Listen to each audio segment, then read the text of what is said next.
It began as one of those magical days hitchhikers live for. I woke up in a Mississippi campground.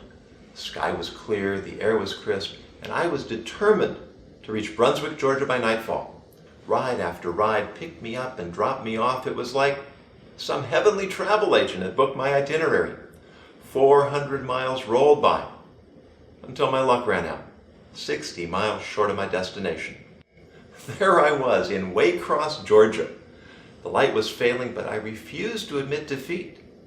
I kept walking east, my pack slung over my shoulders, my thumbs stuck out. I watched one pickup truck after another cruise by and disappear into the night. The sky grew black. I trudged on in darkness. I passed an endless array of ranch houses, each one overlooking a sprawling front yard thick with pine needles. It would be so easy to roll out my sleeping bag, settle in hidden among the trees, then slip away unnoticed at first light.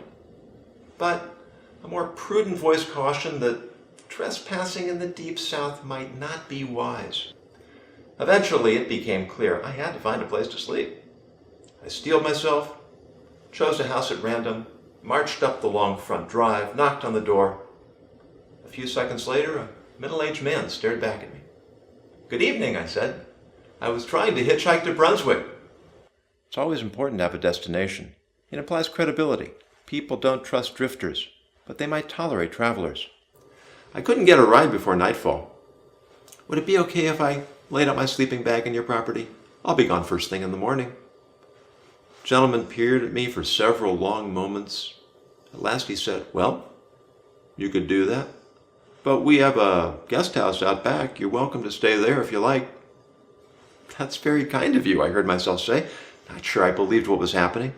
This night might turn out a lot better than I'd imagined, as long as my host wasn't a serial killer. He led me in, plucked a set of keys off a hook on the wall, and brought me outside.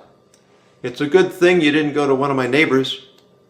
Old lady over here, kind of scared of strangers, keeps a loaded shotgun by the front door. Fella on this side has a couple of dogs, attack anything that moves." As he turned to go, he called back, "Help yourself to whatever's in the fridge." "Thank you," I heard myself say, astonished at my good fortune. The world is a dangerous place. We go through life oblivious to the perils that lie in wait, but also to the blessings that hide in plain sight. Think about it. Would you damn the boss who denied your promotion if you knew the position was about to be eliminated by a corporate buyout? Would Terry Gross be the most famous interviewer in America if she hadn't been fired 6 weeks into her first job as a schoolteacher? Instead of cursing the apparent randomness of fate, we should trust the road we're on to lead us where we need to go. Free will does not mean we get to choose where we end up, only how we respond to any situation that comes our way. King Solomon tells us, "Wisdom strengthens the wise." If we see ourselves as travelers and we learn the lessons along our way, then we free ourselves to make the most of every challenge, to turn obstacles into opportunities, and to become true masters of our destiny. In the late 1800s, the renowned German philosopher Samson Raphael Hirsch announced his plan to visit the mountain ranges of Switzerland. When his disciples questioned the wisdom of such an arduous journey at his advanced age, Rabbi Hirsch replied that it was precisely because of his age that he felt compelled to make the trip. "I may not have much longer to live," he explained, "and when I leave this world and I stand in judgment before the heavenly court, what will I answer when the Almighty asks me, 'Samson, why did you not see my Alps?'"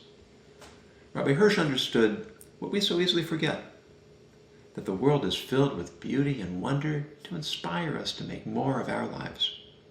By blending my own travels around the world with the wisdom of the ancients, I've found insights to guide us in our professional and personal relationships, so that happiness isn't something you have to pursue, but something that becomes your constant companion.